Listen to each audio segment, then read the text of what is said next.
This week, Nick, Audrey, and Mike will host another episode of our Emmy award-winning special Weather Extremes. Tonight, a preview of what you'll be watching as AI is revolutionizing the world of weather forecasting. Our Audrey Puente shows us how it's happening faster than you might think. AI is at the forefront of forecasting technology. It's already being used by the National Weather Service to translate severe weather watches and warnings into other languages. As we're issuing forecasts and pretty much in real time and warnings, this model is able to take that and translate it into, in our case, Spanish language and simplified Chinese, as we're in real time. Improving the accuracy of forecasts will play a pivotal role in saving lives. Researchers at the University at Albany will be contributing to a $20 million institute that will be using artificial intelligence to improve our understanding of weather and climate and its societal impacts. Our theme is winter weather. And here up in New York, upstate New York, we have a lot of winter weather, so it made a lot of sense for us to lead that component. Christopher Thorncroft is the Director of Atmospheric Science Research at University at Albany, one of the first institutes in the country testing artificial intelligence and weather.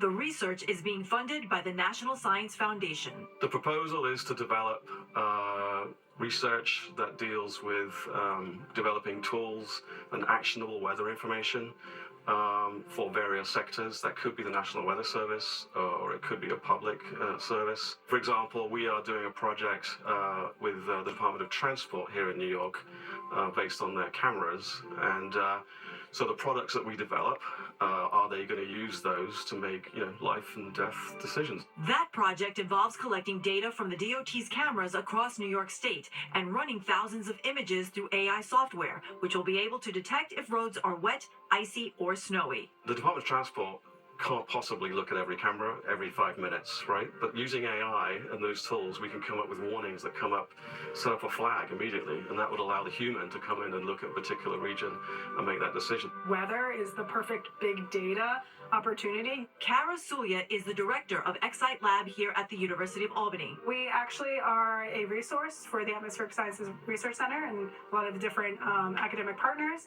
and we provide both hardware and software expertise when it comes to GPU infrastructure, AI development, machine learning development, big data, dealing with both weather and non-weather data.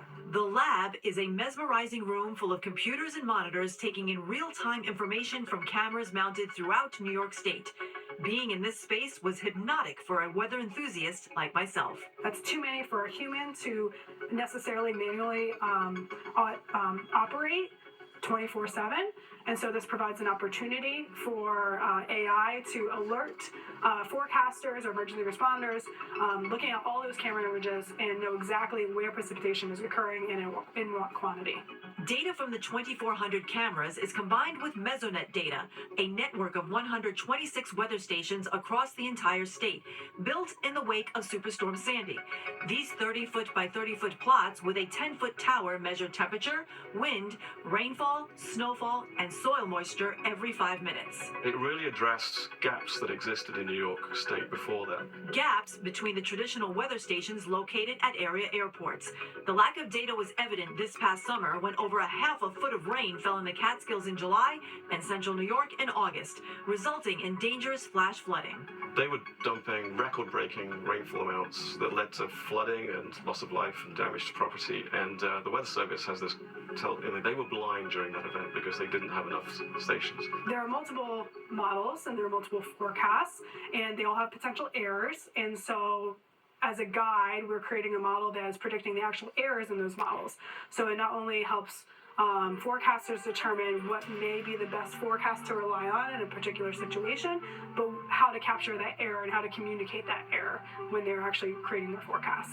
It's an exciting opportunity to really advance the science and advance the ability to connect a forecast to decisions, to decision makers. Over many parts of the world, including where we are in the Northeast, there's going to be more frequent extreme weather.